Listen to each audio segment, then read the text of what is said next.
আচ্ছা আমার কথা শুনেন, আল্লাহর বাবে এক এলাকার মধ্যে আপনার বন্যা হয়েছে আর কি, মানে নদীর বান আপনার ছুটতে দিতেছে গা।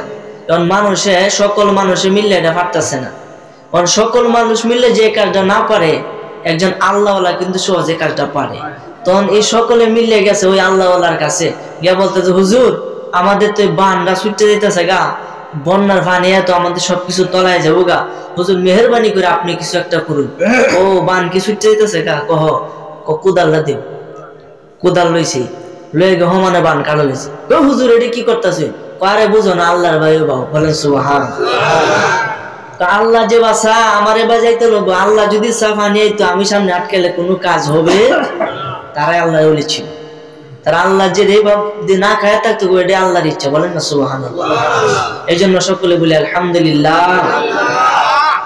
আমি আপনাদের এলাকারই সন্তান, এই এলাকাতে যত মাহফিল হয় আমি তো মোটামুটি আপনারা দাওয়াত করুন, আমি আই। আপনাদের কি খারাপ লাগে? কেউ খারাপ লাগলে আমার কইবার। মূল কথা হয়েছে আপনিও আমার চিনুন, আমিও আপনারা চিনি। যারা চিনে না আজকে চিনে নেবো, কথা কোন ঠিক কিনা? আমার অভ্যাস তো আপনারা জানুনি, আমার সাথে একটু কথা কইবেন, ইনশাল্লাহ আমি ওয়াজ করার চেষ্টা করবো। মাইকালা যেমন হোক, আপনারা যদি আওয়াজ থাকে, আপনাদের আওয়াজে আমার ভিতরে এশ করার বাইরে যাবো, এখানে যদি আওয়াজ থাকে ইনশাল্লাহ নারে তাকবীর নারে রিসালাত।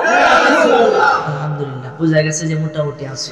দেখ, সমস্ত প্রশংসা সেই মহান আল্লাহ তাআলা দরবারে, যিনি আপনাকে আমাকে বিভিন্ন কাজ থেকে পৃথক করে আজকের মাহফিলে আসার মতন, বসার মতন, বক্তাদের আলোচনা শোনার মতন তৌফিক দিয়েছেন।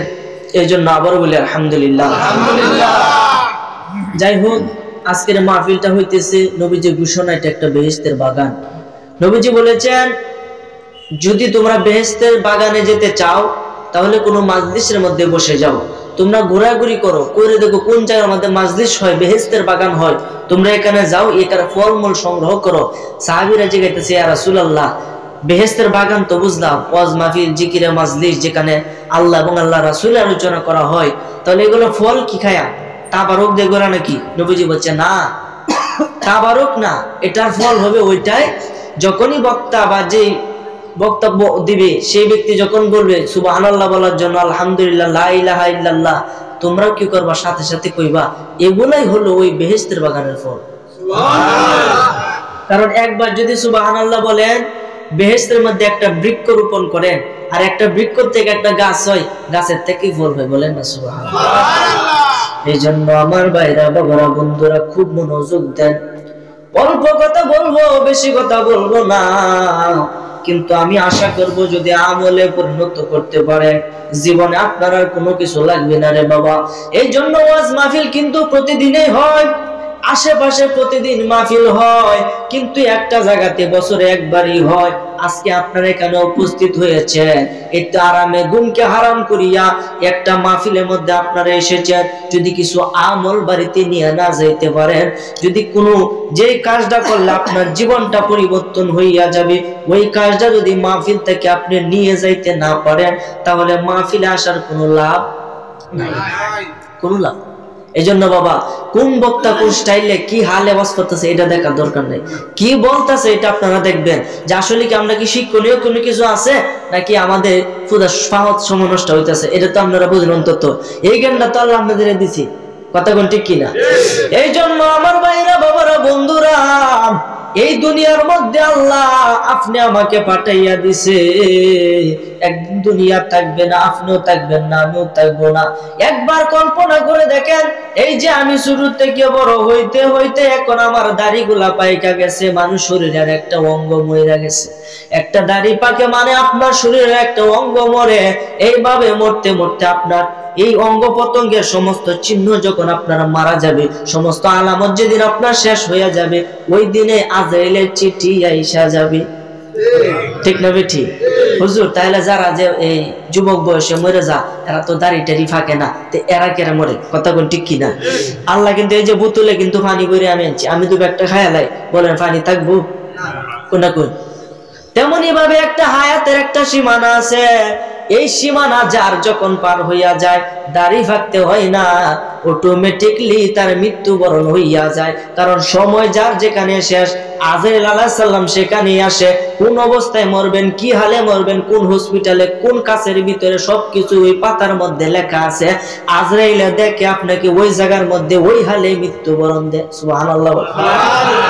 এই জন্য বুড়া আর চ্যাংরা নাই, যুবক আর যুবতী নাই, কেউ নাই, বালক নাই, ছোট শিশু নাই, সকলকে একদিন মৃত্যুর পেয়ালা গ্রহণ করতে হবে। বাবারে, আমার মতো কত মানুষ ওই কবর দেশে শুয়ে আছে, আপনার মতো কত মানুষ এই কবর দেশে শুয়ে আছে। এমন একজন মানুষ এই পৃথিবীতে খুঁজে পাওয়া যাবে না, এমন একজন মানুষ এই পৃথিবীতে খুঁজে পাওয়া যাবে না যার কোনো আত্মীয় স্বজন কবরের মধ্যে নাই। কোনটা করুন আছে কেউ যে একজনে আমার জীবনে কেউ কবর দেশে গেছে না, আমাদের পরিবারের মধ্যে এমন কেউ আছে না? প্রত্যেকের আওলাদ কেউ না কেউ কবরে আছে। এরপরে আমরা শিক্ষা গ্রহণ করি না, হেরা তো গেছে গাতে আমি থাকবো কেন? কথা ঠিক কিনা? এই জন্য মাহফিলে আসছেন বাবা, একটু আল্লাহ বাকে চিনেন। আল্লাহ কি? আল্লাহ কই থাকে? আল্লাহ সুরত কি? আল্লাহর দেখো নৈরাকার, এটা বললেও ভুল হবে, আকার করলেও ভুল হবে। আল্লাহর এটা ক্ষমতা, বলেন না সুবহানাল্লাহ।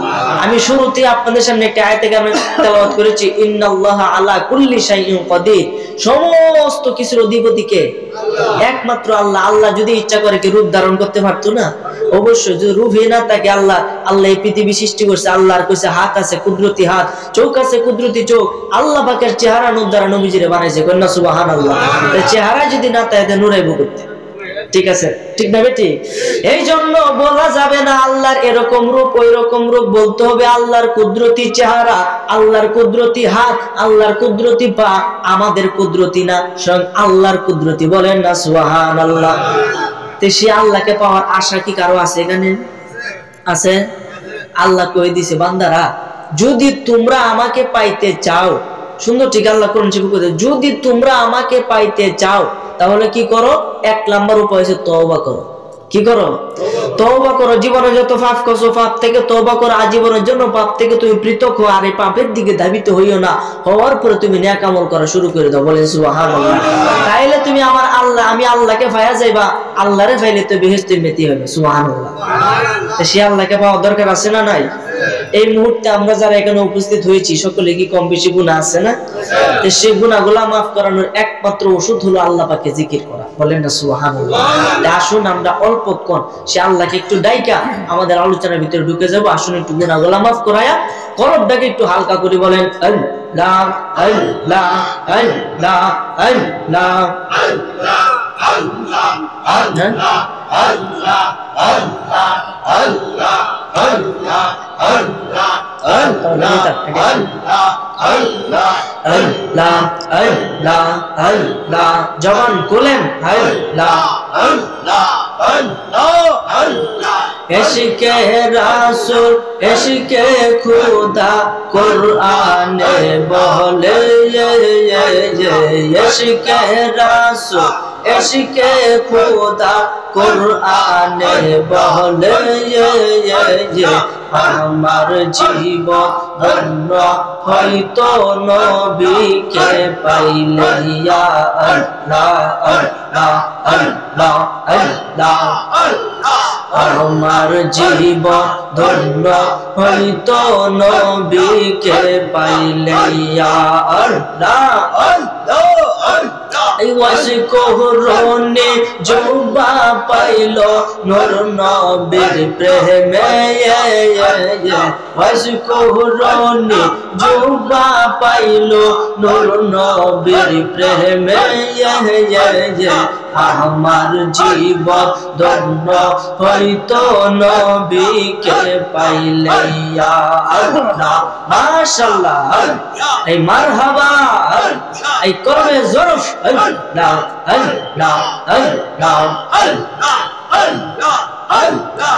নবীর প্রেমে পাগল হইয়া আসলাম মাহফিলে, নবীর প্রেমে পাগল হইয়া আসলাম মাহফিলে। আমার জীবন ধন্য হয়তো নবীকে পাইলে। ইয়া আল্লাহ আল্লাহ আল্লাহ আল্লাহ।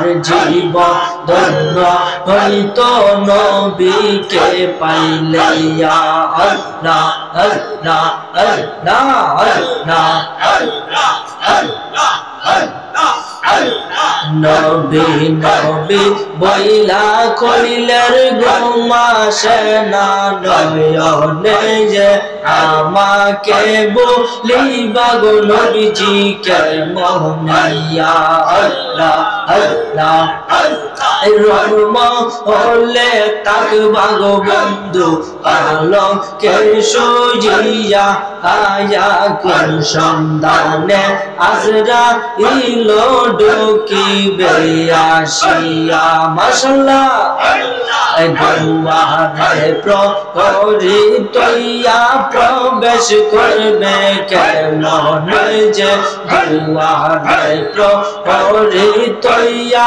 প্রবেশ করবে কেমন যে আমাকে বলিবা গো নবীজি কেমনিয়া আল্লাহ আল্লাহ মাশাআল্লাহ আল্লাহ আল্লাহ আল্লাহ আল্লাহ আল্লাহ আহারে দয়ালো নবী হইও নানি দয়া কাঙ্গাল বেশে ডাকতে আসি নাই কি দয়া মায়া আল্লাহ আল্লাহ আল্লাহ হইল মামুর চরণ সেবায় আমার দয়াল নবীর চরণে যে হইল নামুর চরণ সেবায় আমার দয়াল নবীর চরণে যে আমাকে বলিবা গো নবীজি কেমনিয়া আল্লাহ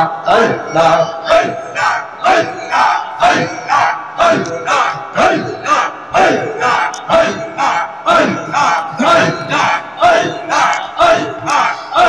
লা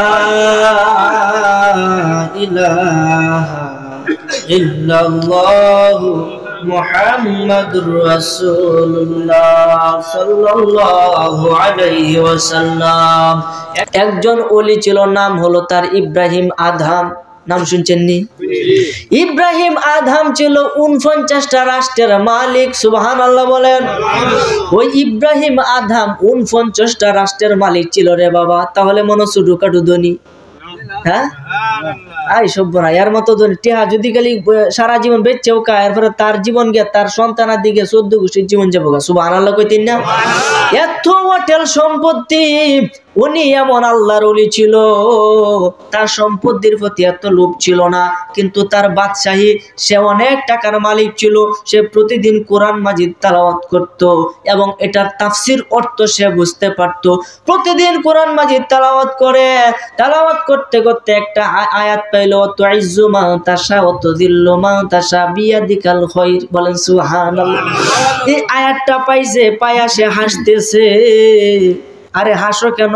কারণ এই আয়াতের মধ্যে লেখা অত ইজ্জু মান তাশা, আল্লাহ যাকে ইচ্ছা তাকে ইজ্জত দান করে, অত জিল্লু মান তাশা, এবং যার কাছ থেকে ইচ্ছা ইজ্জত কেড়ে নেয়, সম্মান কেড়ে নেয়। বলেন সুবহানাল্লাহ। যাকে ইচ্ছা তাকে ধন সম্পদ দান করে, আবার যার কাছ থেকে ইচ্ছা ধন সম্পদ কেড়ে নেয়। বাদশারে ফকির বানাইতে পারে, ফকিরকে আবার বাদশাহ বানাইতে পারে। এই আয়াতের তাফসীর পড়া সেই ব্যক্তি হাসলো। হাসলো কেন? কারণ তার যে এত এত সম্পত্তি, সে আয়াতটা বেশি বিশ্বাস করতে পারতো না। হাই রে, আমার তো এত এত সম্পত্তি, তাহলে আমি কেন আবার বাদশার থেকে একসাথে ফকির কিভাবে হব? না, আমি আল্লাহর এই আইনটা আমি মানতে পারছি না। সুবহানাল্লাহ।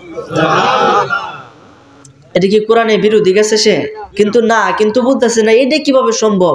এত বড় বাদশা, আমি আবার ফকির হয়েরা? আরে তারে তো বলেন, আল্লাহ কইছে বাদশারে ফকির বানাইতে পারে, ফকিরে বাদশা বানাইতে পারে। কিন্তু আল্লাহর খেলা কি বোঝার কোনো সাধ্য আছে মানুষের? সাধ্য নাই। ফোন কাটতে দিও। যাক, তখন এরপরের দিন তিনি কি করলো, তার যে সাঙ্গপাঙ্গ আছে সবাই ডাকায় আনলো। আনার পরে কইতাছে, কো ভাইয়েরা আমি তো আজকে শিকারে যাব। তার খুব শিকার করার ইচ্ছা ছিল, জঙ্গলের মধ্যে গিয়া। আমি একা একাই যাবো শিকার করতে, আমার খুব ইচ্ছা শিকার করো। হুজুর তাহলে কয়েকজন সাথী লয়ে যায়? না, কেউ লাগতো না, আমি একাই যাবো। আচ্ছা ঠিক আছে। ঘোড়া সাজাইয়া দিছে, বাদশাহী ঘোড়া। বুঝেন তো কত হাই ফাই বাদশাহী ঘোড়া সাজাইয়া ওই ইব্রাহিম আদহাম ওই ঘোড়ার পিঠে চইরা জঙ্গলের মধ্যে চলে গেল। গিয়া কোনো শিকার পাইতেছে না। হঠাৎ করে তার সামনে একটা হরিণ চলে আসলো, হরিণের বাচ্চা, দেখতে ফুটফুটি সুন্দর। সে তীর নিক্ষেপ করার জন্য রেডি হইয়া গেল। তীর যখন তার ধনুক থেকে ছাড়বে তখনই তার মাথার মধ্যে আসলো, হাই রে, আমি যদি তারা জীবিত দইরা বাড়িতে নিয়ে যাইতে পারি তাহলে আমার সুনাম আরো বাইরা যাবে, আমি যে একজন পাক্কা শিকারী এটা মানুষ জানতে পারবে। তখন কাছে ধরি। তিনি কি করছে, ঘোড়া দিয়ে যাইতেছে কিন্তু ধরতে পারে না। ঘোড়ার থেকে নামছে, নামার পরে হাতে নাগালে আসে, আবার দৌড় মারে জায়গা, আবার ধরতে যা, আবার দৌড় মারে, ধরতে ধরতে ধরতে ধরতে তার ঘোড়াও তার সাথে যা একেবারে গভীর জঙ্গলের ভিতরে যখন প্রবেশ করে ফেলছে ওই সময় ওই হরিণটা হারায় গেছে। আর সন্ধ্যাও গনায় আইছে, এখন বাড়ির রাস্তা বুঝলেছে। সুবহানাল্লাহ বলে। আরে নদীর এপার ভাঙ্গে ওপার গড়ে, এই তো নদীর খেলা। সকাল বেলা ধনীরে তুই ফকির সন্ধ্যা বেলা, ঠিক না বেটি? আরে বাহাদুরি করো সম্পদের, মইরা দেখো না কি উপায় হয়, কথা কোন ঠিক কিনা? কয়বার যদি মুক্ত হইতে পারো তুমি প্রকৃত ধনী। আর যদি যতই ধন তোমার সম্পত্তি তা হ্যাঁ যদি কবরের মধ্যে ধরা খাও এই সম্পত্তি তোমার ওই কবরের সাথী হইতো, ঠিক না বেটি? এই জন্য রক্তের বড়াই করা যাবে না, টাকার অহংকার করা যাবে না, শরীরে শক্তির বড়াই করা যাবে না। শক্তিও একদিন শেষ হবে, ধন সম্পদও শেষ হবে, তুমিও শেষ হবে, এগুলা খাইব কি রায়, কথা কোন ঠিক কি না? এই জন্য আমার ভাইরা, বাবারা, বন্ধুরা, ওই ইব্রাহিম আদহাম যখন জঙ্গলের গভীরে চলে গেল আরেক রাষ্ট্রের মধ্যে, এটা কি তার একটা অধীনে, মানে যে 49টা রাষ্ট্রের মালিক, এই একটা অধীনে সে চলে গেল, ঘুরতে ঘুরতে জঙ্গলে ওই প্রান্তে চলে গেল। এটা পড়ছে এই রাজ্যের মধ্যে। তখন অন বাড়ির রাস্তার হয় না, অন গেছেও না, চিনেও না। অন কি করবো, রাত্র হয়ে গেছে, অন্ধ জঙ্গলে তাহে বলেন জঙ্গলের মধ্যে কি বাঘ ভাল্লুক আছে না? এটার ভয় তো আছে। সে কি করছে, কইরে হন্তেন তাহান যেত না, গাছ উড়ল লাগে, বলেন সুবহানাল্লাহ। তার গোড়াটারে গাছের নিচে বাইন্দা ওই ইব্রাহিম আদহাম ওই গাছের উপরে ওইটা সুন্দরভাবে বৈশা রয়েছে। ওই দিকে যেই রাজ্যের মধ্যে ওই ইব্রাহিম আদহাম পড়ছে ওই রাজ্যের বাদশার গুড়া চুরি হয়েছে। সুবহানাল্লাহ, কার খেলা? আরে গুড়া কেরে চুরি হয় এই টাইমে, এটা বোঝানোর জন্য যদি বলি তাহলে আরো আধা ঘন্টার দরকার, ওই দিকে যাব না, আমি সংক্ষেপে বলে শেষ করে দিব রে বাবা, কারণ মাইকটাও বেশি সুবিধা না, আমিও সুবিধা না। যাই হোক আমার ভাইরা, বাবারা, বন্ধুরা, গাছের উপরে উঠছে, ওই দিকে বাদশার গুড়া চুরি হয়ে গেছে, বাদশার মাথা গরম হয়ে গেছে। এই আমার রাজ্য থেকে কেলা চুরি করে নিয়ে যা যা যা, তাড়াতাড়ি তোরা পাহারা লাগা আর কবর লাগা, কোথায় কি কোনো গুড়া নি বেচা কিনা হয়েছে বা কোনো চুর লইয়া যাইতেছে, যা বিছাগা। ফাড়ায় দিছে তার সিপাহী, ফাড়ায় দেওয়ার পরে ঘুরতেছে ঘুরতেছে কিন্তু কোথাও তার এই গোড়া পায় না।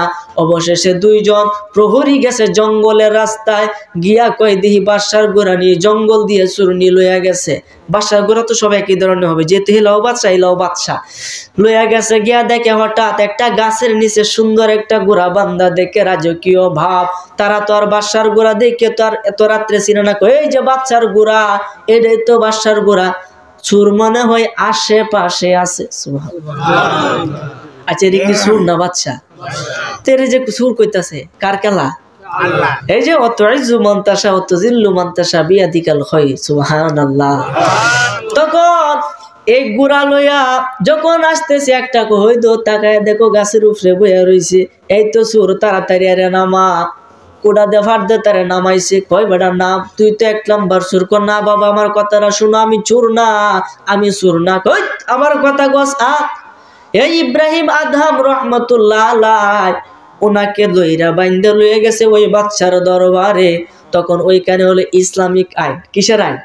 ইসলামিক আইনে কি যদি চুরি করে ধরা কা, তাহলে প্রথম বিচারে তার ডান হাতটা কেটে দিতে হবে। আমাদের বাংলাদেশে আছে এই নিয়ম, ওইলারও জরিমানা লাগা মামলা করে, কথা কোন ঠিক কিনা? অথচ কোরআনে বইলা দিছে যে চুর ধরা কা তার ডান হাতটা কাটতে দেও। এরপর যদি সে চুরি করে আবার ধরা কা বাম হাতটা কাটো, এরপরও ডাইন ট্যাং, এরপরে বাম ট্যাং, এর ভুঙ্গু বানায় ফালায় তো, বলেন না সুবহানাল্লাহ। এরকম তো হইতো তাহলে কি দেশে চুরি হইলে যে ধরা খাইলে হাত কেটে লেন যাবো, বলেন চুরি হইলে যদি কাউকে হত্যা করে হত্যার বদলে তাকে হত্যা করতে হবে, এটা পবিত্র কোরআনের আইন। ওহন যদি যে ব্যক্তি হত্যা করব সেই ব্যক্তি তো জানে যে আমাকেও তো মারবো, তাহলে কি মারবো কোনোদিন? এই জন্য এই আইনটা আমাদের বাংলাদেশে নাই, আরব দেশে আরবি দেশে এই আইনটা আছে, চুরি করলে হাত কেটে দেয়। ইব্রাহিম আদহাম গেছে ওই রাষ্ট্রের মধ্যে, ওই রাষ্ট্র ছিল ইসলামিক রাষ্ট্র। ইব্রাহিম আদহাম যে এত বড় একজন বাদশা, আবার তার অধীনে কাজ করতেছে, এটা ওই বাদশা জানে না। না জানে কি করছে, তুমি চুরি করছো তোমার হাত কাটতে হবে, তার ডান হাতটা কাইটা দিছে। এখন বলেন আপনি যত বড় ধনী হন, আপনার যদি শরীরের একটা অঙ্গ না থাকে, বলেন এই সম্পত্তি কোনো কাজে আসবে? আচ্ছা যাক, পরে বলতেছে বাদশাহ, আচ্ছা ইব্রাহিম আদম কইতেছে, বাদশাহ সাহেব আমি চুরি করছি মানলাম, মানে আমার হাতটা যদি আপনি দিয়া দেন তাহলে খুব উপকার হয়। কই কাটা হাত দিয়ে তুমি কি করবা? দরকার আছে, তুমি আমার তো চলন লাগবো, হাতটা দেয়া দিয়ে হয়। হাত দেয়া দিছে, আবার জঙ্গলে চলে গেল। হাতটা রাখছে, নামাজ পড়ে, ওযু কইরা নামাজ পড়ে, আর কোরআন মাজিদ তেলাওয়াত করে, আর খালি কান্দে। মানুষের রাস্তা দিয়ে হাইটা যা, এই যে এত বড় বাদশা, মানুষ তারা চিনে না, অথচ তার অধীনে কিন্তু তারা তাহে। সুবহানাল্লাহ। এত বড় একজন বাদশা, তিনি রাস্তার মধ্যে বসে কোরআন মাজিদ তেলাওয়াত করে, মানুষ 1 টাকা 2 টাকা 5 টাকা তারা দান করে। বলেন এটা কি ফকির না ধনী? হ্যাঁ, রাস্তা যে বিক্রি করে আর কি বড় কোটিপতি? হাই রে, এমন বহির আপনি হাত কাটা, তিনি কোরআন মাজিদ তেলাওয়াত করে, এত মধুর কণ্ঠ, মানুষ শুনে তারা 5-10 টাকা দেওয়ার পরে উনি সংসার চালায়, মানে সংসার বলতে তার নিজের জীবনটাকে চালায়। তখন আমার ভাইরা, বাবারা, বন্ধুরা খুব মনোযোগ দেন, আমার দিকে মনোযোগ দিবেন। এই ভাই আমার দিকে মনোযোগ দেন, ওই দিকে না। তখন ইব্রাহিম আদহামের যখন হাত কাটলো, তিনি জঙ্গলের মধ্যে বসে কোরআন মাজিদ তেলাওয়াত করে, কোরআন মাজিদ তেলাওয়াত করে মানুষ তারা টাকা দেয়। ওই দিকে যেই বাদশা ওই ইব্রাহিম আদহামের হাত কাটছিল, ওই বাদশার একটা ফুটফুটি সুন্দরী একজন মেয়ে ছিল। এই মেয়েটা বেশ বড় সড়ো হইতেছে, মোটামুটি বিয়ার বয়স হইয়া যাবে এরকম টাইম, কিন্তু মেয়ে কোরআন মাজিদ শিক্ষা জানে না। এই কোরআন মাজিদ শিক্ষা করার জন্য একটা ইমার্জেন্সি একটা শিক্ষক প্রয়োজন। এখন শিক্ষকের জন্য খোঁজ লাগায় দিছে। বাচ্চার হুজুরা বলতেছে, হুজুর আপনি যে ওই সূরার হাত কাটছিলেন, ও কিন্তু খুব ভালো তেলাওয়াত করে, আপনি যদি রাজি থাকেন তাহলে আমি তারে আনতে পারি। সুবহানাল্লাহ। ও হ্যাঁ, তো অনেক আগে চুরি করছে, হন তো মনে ভালো হয়েছে। হুজুর হন একবারে পাক্কা ইমানদার, ভালো। আচ্ছা আনো, আনে যেহেতু পড়াইবো পড়াক, আনো। গেছে ইব্রাহিম আদমরে আবার ধরে আনছে, বাদশার হুকুম যাইতে হবে। কোনা আমি যাব না, বাদশার হুকুম আসতেই হবে। এই কথা বলে ইব্রাহিম আদমকে আনছে, আমার মেয়েকে তোমাকে কোরআন মাজিদ শিক্ষা করাইতে হবে। আচ্ছা ঠিক আছে, আমি শিক্ষা করাবো। কোরআন মাজিদ পড়াইতেছে, মেয়েও খুব ভালোভাবে পড়তেছে। হঠাৎ করে ওই যে আয়াত পাইয়া সে ব্যক্তি মনে মনে সন্দেহ করছিল, তুইজ্জু মান তাশা ওয়া তুযিল্লু মান তাশা বিয়াদিকাল খায়র। সুবহানাল্লাহ বলে। এই আয়াত যখন মেয়েকে পড়ায়, এই আয়াতটার মধ্যে গিয়া ওই ইব্রাহিম আদহাম কাইন্দা দিছে। সুবহানাল্লাহ বলেন। কাইন্দা দিছে, একটু পরে আবার হাসিও দিছে। মেয়ে দেখে দৌড় মারছে, সর্বনাশটা করছে, কোন ডায়াতের দ্বারা দিছে আমারে ভরানির লাগিয়া, এত স্বভাব বালা না। আরেকটা বিপদে পড়ছে, কি পড়ছে না? বিপদে কিন্তু পড়েছে। দৌড়ে গেছে বাদশার কাছে, আব্বা আমারে বাঁচাও। কমায়া তোমার কি হয়েছে? কোন শিক্ষকের কাছে দিছো আমারে ভরানির লাগিয়া? শিক্ষকের তো স্বভাব বালা না। কেন? আমারে দেখে একবার কানতাছে আর একবার হাসতাছে। ব্যাখ্যা কি তুমি নি জানো? আমি জানি। আর ব্যাখ্যা কি? কই এই ব্যক্তি মনে মনে ভাবতো আমাকে বিয়ে করবে, এই ভেবে সে হাসি দিত, খুশি হইতো, কিন্তু পরক্ষণে সে ভাবে সে একটা গরিব, তার হাত নাই, বাদশার মেয়েরে তো বিয়ে করা যাবে না, এই জন্য সে কান্দে। একবার হাসে বিয়ার আনন্দে, আবার না করার দুঃখে আবার কান্দে। আব্বা এই বেটা স্বভাব বালা না, তুমি তার বিচার করো। সুবহানাল্লাহ বলে। বাদশা দৌড়ে আইছি, আয়া কইতাছে, ওই মে মৌলবী সাহেব, তোমার আনছি নিয়ে আমার মেয়ের দিকে খারাপ নজর দিতা, তোমার নজর এত খারাপ কেন, তোমার চোখ তো আমি রাখতাম না। হুজুর বেয়াদবি মাফ করবেন, আমার অপরাধটা কি আমাকে বলেন। তোমার অপরাধ হলো একটাই, তুমি আমার মেয়েরে দেখে একবার হাসো আরেকবার কেন কাঁদো, এটার ব্যাখ্যা কি আমাকে দাও। তখন ইব্রাহিম আদহাম চোখের পানি আর রাখতে পারে না। এতদিনে তার ভুলটা বুঝতে পারছে যে আল্লাহ তো আসলে সবকিছু পারে। আমি সকালবেলা ছিলাম এত বড় একটা বাদশা, সবাই আমার পায়ের কাছে আইসা মাথা নত করে দিত, এত বড় একজন বাদশা, আর বিকালের মধ্যে আমার কোনো সম্পত্তি কাজে আসলো না, আমার একটা হাতও হারাইলাম, শেষে আমি ভিক্ষা করে খাইলাম, আর এই দুঃখের খবর ভিতরে সাফায় রাখতাম না, এখন আমি সব কিছু বইলা দে। আল্লাহুম্মা সাল্লি আলা সাইয়্যিদিনা মাওলানা মুহাম্মদ ওয়া আলা সাইয়্যিদিনা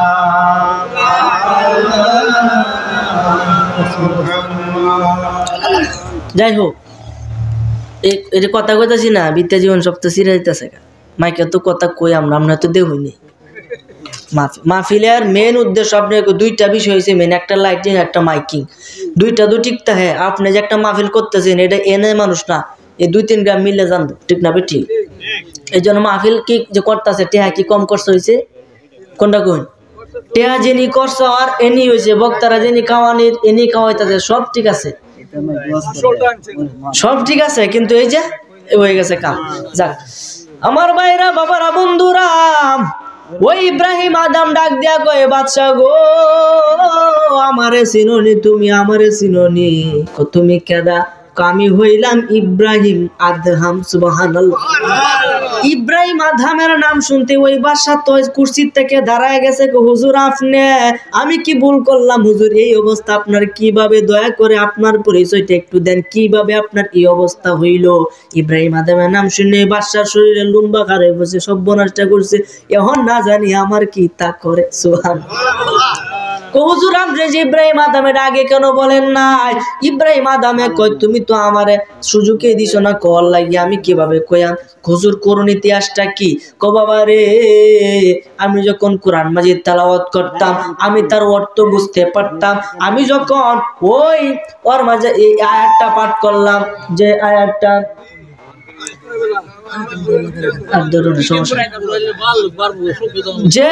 যে আয়াতটা পড়লাম,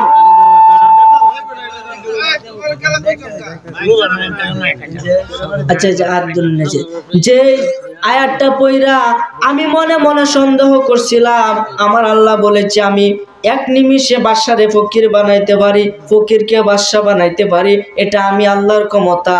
এই আয়াতটা পইরা আমার ভিতরে একটু সংকট বোধ হয়েছিল, আমি বেশি বিশ্বাস করতে পারি নাই, এই জন্য আল্লাহ আমার সাথে সাথে ফল দেখাইছে, এই ফল অনুপাতে আজকে আমি বাদশা থেকে ফকির হইয়া গেলাম। এই কঠিন এই কথা শুনে বাদশা তো ভাগলো, হুজুর আমার মেয়েকে আপনার কাছে বিয়ে দিতে চাই। সুবহানাল্লাহ। লাস্টে ইব্রাহিম আদম ওই বাদশার মেয়ের বিয়ে করে তার রাজত্ব আবার ফিরে গেছে। বলেন আল্লাহ পারে কি পারে না? কথা কোন পারে কি পারে না?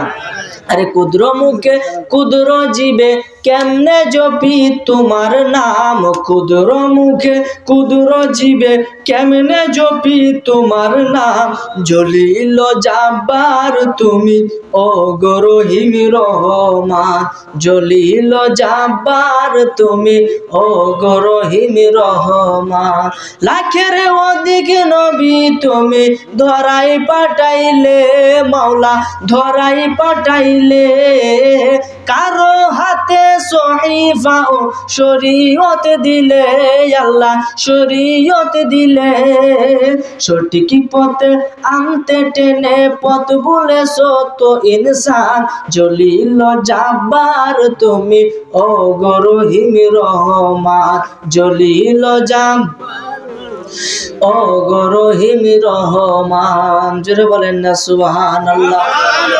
ফিসেরা কথা কই না, বলেন না সুবহানাল্লাহ। বাইরে সুবহানাল্লাহর বহুত পাওয়ার আছে। এই জন্য যেই সময় যেটা বলি আমার সাথে সাথে বলার চেষ্টা করবেন, তাহলে ওয়াজ বুঝতে আপনারা মজা পাইবেন। বাবার এই সমস্ত ক্ষমতার মালিক কে? আওয়াজ করে বলে, সমস্ত ক্ষমতার মালিক কে? ওই আল্লাহ যাকে ইচ্ছা তাকে সম্মানিত করে, হোক সে ছোট না হই বড়, হোক সে ধনী না হই গরিব, যদি আল্লাহ চায় আপনার স্থান উঁচুতে উঠবেই উঠবে। এক বাদশা, আপনার কথা মনে হয়েছে বলতাম নি, বাদশার কথা মনে হয়ে গেছে গা। দেখুন কথাই কথা আনে, কথা কোন ঠিক কিনা? কথাই লতাই সমান, লতা যেমন লম্বা হয়, কথা কইলে খালি বাড়তেই তাই, ঠিক না বেটি? এক বাদশা আপনার একটা খাবারের টাইম, আর কি যে কোনো একটা খাবারের টাইম, বিশাল বড় বাদশা তার বিবিরে লইয়া এ বাদশা কি করছে, খাইতে বইছে। তো খাইবো স্বাভাবিক, খাইতে বইছে, অনেক টাকার মালিক। এমন সময় একটা ভিক্ষুক গিয়া উপস্থিত। ভিক্ষুক বলতেছে, বাবা 2-3 দিন ধরে কোনো কিছু খাই না, পেটের মধ্যে দানা পানি পড়ে না, যদি দয়া হয় এক মুষ্টি ভাত কি এক মুষ্টি কোনো কিছু খাবার জিনিস তোমার ঘরে থাকলে দিবানি। বাদশার আগে ঘর থেকে বেরিয়েছে, ওই তুমি আমার আর সময় পাইছো না, সারাদিন কাজ করে এখন বিবির সাথে মজা করে দুলা ভাতও কি তোমরা লাগে শান্তিতে খাইতাম না, যাও তাড়াতাড়ি যাও। ওই ভিক্ষুক যাই না শেষে গাছ ধরে বাড়ি থেকে বাহির কইরা দিল। বলেন কাজটা কি ঠিক করলো নাকি ভুল করলো? শুধু ভুল না বড় ভুল, এইসব বনার। তখন এই ভিক্ষুক মনের ভিতরে অনেক কষ্ট পায়, এই জায়গা চাইরা চইলা গেল। চলে যাওয়ার পরে ওই বাদশা যা কাজ করতো, কাজের মাঝে আর বরকত নাই। যে নই ধরো এনই লস, ব্যবসার যা এনো লস, কৃষি কাজ করে এনো লস, বাসা এটিও না এনই লস, যা কাজ করে সব কাজের মধ্যে লস আর লস। এইভাবে লস দিতে দিতে শেষে সে জায়গা জমি বিক্রি করা শুরু করে দিছে। জায়গা বিক্রি করতে করতে করতে করতে শেষে তার বাড়িটা তার অধীনে নাই, এমন হয়েছে তার নিজের বিবিটা তার অধীনে রাখতে পারবে এরকম টাকা তার কাছে নাই। শেষে বিবির হাতে পায়ে ধইরা তারে তালাক দিছে। সুবহানাল্লাহ। কার খেলা? এই যে ভিক্ষুকটারে এত অত্যাচার করে পাঠাইছে, ভিক্ষুকের মনে কষ্ট গেছে না? আল্লাহ দোয়া করো লাগে না যে কষ্ট গেছে? আরে মন ভাঙা না মসজিদ ভাঙ্গা বিলে সমান, কথা কোন ঠিক কিনা? একটা মানুষের মন ভাঙ্গা আর খোদার ঘর মসজিদ ভাঙ্গা সমান কথা, ঠিক না বেটি? তখন এত নিজের বিবির কইতেছে, আমি তোমার রাখতাম না, তুমি একটু তালাক হয়ে যাও গা, আমার আর জানে কোলাই না, আমি তোমার ফালতাম না, তুমি তালাক। তখন তালাক দিলছে। বিবি চলে গেছে। তার সময় শেষ হওয়ার পরে একজন ব্যক্তির কাছে, আবার একজন বড় লোকের কাছে তার বিয়ে হইল। বলেন সুবহানাল্লাহ। এটাকে বলে ভাগ্য। একবার সাথে বিয়ে হইছে, শান্তি মতে খাইছে, এখন তার কাছ থেকে তালাক খাইয়া গেছে আরেক ঘর। সেও ব্যক্তি ধনাঢ্য, অনেক সম্পদের মালিক। ওইদিকে যেই বাদশা প্রথমে ভিক্ষুককে তাড়ায় দিছে, ওই বাদশার ভিটে মাটি বলতে আর কোনো কিছু নাই। এখন সে ভিক্ষা করে খায়। সুবহানাল্লাহ। এখন সে ভিক্ষা করে খায়, রাস্তাঘাটে হাঁটে, মানুষের কাছ থেকে 2-4 আনা পাইলে সে ভাত খাইতে পারে, না হলে পাই না। এভাবে হাঁটতে হাঁটতে হাঁটতে হাঁটতে ওই যে বিবি যে বাদশার বাড়িতে বিয়ে হয়েছে, ওই বাদশার বাড়িতে গেছে। ওই ফকির যা কইতাছে, গিয়া দেখে খাবারের আয়োজন, একটা খাবার হগলে খাইতো এরকম টাইম। গিয়া বলতেছে, বাবা বড় কি কোনো কিছু আসেনি, থাকলে আমার একটু দেও, আমি তো কয়েকদিন যাবত কোনো কিছু খাইতাছি না। এই আচ্ছা বলেন, এই যে কথাটি কইতেছে বিবির কানে কি কথাটি গেছে কি গেছে না? আচ্ছা বলেন, পৃথিবীর সবাই যদি আপনার বুঝলা, আপনার নিজের বিবি কি বুঝলা যাইব? সবসময় যার সাথে থাকেন, সবসময় যার সাথে খাওয়া দাওয়া করেন, কথাবার্তা বলেন, কণ্ঠনা যখন তার কানে গেছে, বিবি তো কান খারাপ হয়ে দিচ্ছে। এই খেলা গইলা আমার হেলার লাগান কণ্ঠটা শোনা যাইতেছে, যে শুনিছে কি কয়। ওই বাচ্চা, যে বাচ্চা ওই নতুন বাচ্চা গেছে, গিয়ে বলতেছে, ভাই তুমি কিসের জন্য আসছো? খুব সুন্দর ব্যবহার। আসছি তো আমি কয়েকদিন যাবত কোনো কিছু খাই না, যদি করো কিছু তাহলে দেও। একটু দাঁড়াও, আমি নিয়ে আসতেছি। সুবহানাল্লাহ। আরে এও বাদশা ছিল আর হেডেও বাদশা ছিল। ওই বাদশার কি অবস্থা, এই বাচ্চার কি অবস্থা। বাবারে আল্লাহ যাকে ইচ্ছা তাকে ধন সম্পদ দান করে। ওই বাদশা ভিতরে গিয়ে কইতেছে, বিবি গো মেহেরবানি করে এই ভিক্ষুককে কোনো কিছু খাইতে দাও। আল্লাহ তো আমাদের অসংখ্য অনেক কিছু দিছে, আমরা একবার না খাইলে পরের বার খাইতারাম, কিন্তু এই ভিক্ষুক তো একবার না খাইলা 14 বার খাইতারে না, একটু কিছু দেও। তখন যখন এটি লইয়া গেছে, লইয়া যাওয়ার পরে এই ভিক্ষুককে দিছে। ভিক্ষুক এমন ভাই খাইতেছে যেমন 10-15 দিন ধরে কোনো কিছু খাই না। বিবি খান কারা করে রাখছে। কি কথা কয় একটু শুনি। কথা হইতেছে, ভাই এই যে তুমি ভিক্ষা করতেছো, কেন ভিক্ষা করতেছো? ভিক্ষা করা তো ভালো না, নবীর শিক্ষা করিও না ভিক্ষা। ভিক্ষা করা ভালো না। হালালের মাঝে দুইটা জিনিস আছে যেটা আল্লাহর কাছে মানে সবচাইতে নিম্ন হালাল, এর থেকে নিচে আর কোনো হালাল আল্লাহর দরবারে নাই। এক হইছে তালাক দেওয়া, দুই হইছে ভিক্ষা করা। সুবহানাল্লাহ। দুইটা জিনিস আল্লাহর কাছে একবারে একদম নিকৃষ্ট হালাল, মানে এর থেকে নিচে আর নাই। এই জন্য তালাক মুখ দিয়ে বাইর করা যাবে না। তালাক শব্দ বাইর করে কুদার আরো সতী কাঁপবে। এই তালাক কথাটা কেউ বাইর করবে না। এত সহজ মনে করি না যে এই যে একটা তলাক আরবি একটা শব্দ, অত সহজ না রে বাবা, এত সহজ না। এই জন্য তালাক যাতে আমাদের মুখ দিয়ে না বেরো, আল্লাহ যাতে তৌফিক দান করে বলেন আমিন। আমার ভাইরা বাবারা খারাপ লাগতেছে নি কেউ? আমারে বলবেন, আমার কষ্ট হয়ে যায়, আমি কিন্তু যাই আমগা, সমস্যা নাই, খারাপ লাগলে কইবেন। তখন ওই বাদশাহ যখন বলতেছে তোমার এই অবস্থা কি করে হইল, তখন এই ফকির নিয়ে বলতেছে, হুজুর আপনার মতো মানুষের তুলনা হয় না। আপনার মতো বাদশারা আছে বলে আমাদের মতো গরিব না খায়া আপনাদের কাছে আসে, আপনারা দান করেন, আমরা খাই। করে তোমার এরকম হয়েছে কিভাবে এটা বলো। হুজুর আমি ছিলাম একটা বড় বাদশাহ, যার কোনো তুলনা ছিল না। আমার অঢেল সম্পত্তি ছিল, আমার ধন সম্পদের কোনো কিছু অভাব ছিল না। আপনি এখন যেভাবে খানা লইয়া বসেছিলেন, আমিও একদিন ঠিক এইভাবে আমার বিবি সাবরে লইয়া খানা লইয়া বইয়া থাকতাম। এই যে বইয়া থাকতাম, এমন সময় একটা ভিক্ষুক যাইতো, যাওয়ার পরে আমাকে দোলা খাওয়ান চাইছে, আমি তারা খাওয়ান দেই নাই, উল্টে তার অসম্মান করে ঘাড় ধাক্কা দিয়ে বাড়ি থেকে বাহির কইরা দিলাম। ওই ভিক্ষুকের অভিশাপে ভিক্ষুকের মনে কষ্ট গেছে। এই কারণে আজকে আমার এই হাল হয়েছে। শেষ পর্যন্ত আমার বিবিকেও আমি রাখতে পারি নাই, এতটুকু অসহায়। আমার বিবিকে তালাক আমি দিয়া দিছি। এখন আমি এইভাবে অসহায়ের মতো মানুষের কাছে গিয়া সাহায্য চাই আর নিজের জীবন চালাই। ওই বাদশা ডাক দিয়া কই, বাবা রে তাহলে তো আমার পরিচয়টাও দিতে হয়। ওই দিন তুমি যে লোকটাকে তোমার বাড়ি থেকে গাট ধরে বাইর করে দিসলা, গাট ধরে ধাক্কা দিয়া বাইর করে দিসলা, ওই ব্যক্তিটাই আমি বাদশা।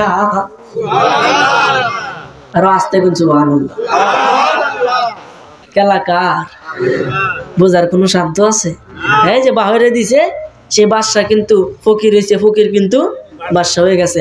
বিবি ডাক দিয়ে কইতে, আমার পরিচয় গোপন করি কেরে? এই যে লোকটা আমার তালাক দিছি না, আমি তোমাতে বিয়ে হয়েছে। সুবহান। কে বুঝলেন কার খেলা এটা? এই জন্য আমার ভাইরা বাবারা বন্ধুরা, আল্লাহর খেলা কেউ বুঝিতে পারে না, আল্লাহর লীলা কেউ বুঝিতে পারে না, কেউ না। এই জন্য এই ঘটনা থেকে, ঘটনা দুইটা থেকে আমরা এইটুকু শিক্ষা পাইলাম, যতই সম্পত্তি হোক, যতই শক্তিশালী হোক, কখনো অহংকার করা যাবে না। গরিবদেরকে সাহায্য করতে হবে, বড়দেরকে সম্মান করতে হবে, ছোটদেরকে আদর করতে হবে, পরিচিত অপরিচিত সবাইকে সালাম দিতে হবে, সকলের সাথে ভালো ব্যবহার করতে হবে, যাতে মরার পরে অন্তত আপনার নিজের কাছের 3 জন লোক বলে আপনি ভালো মানুষ। এরকম ব্যবহার মানুষের হাতে করতে হবে।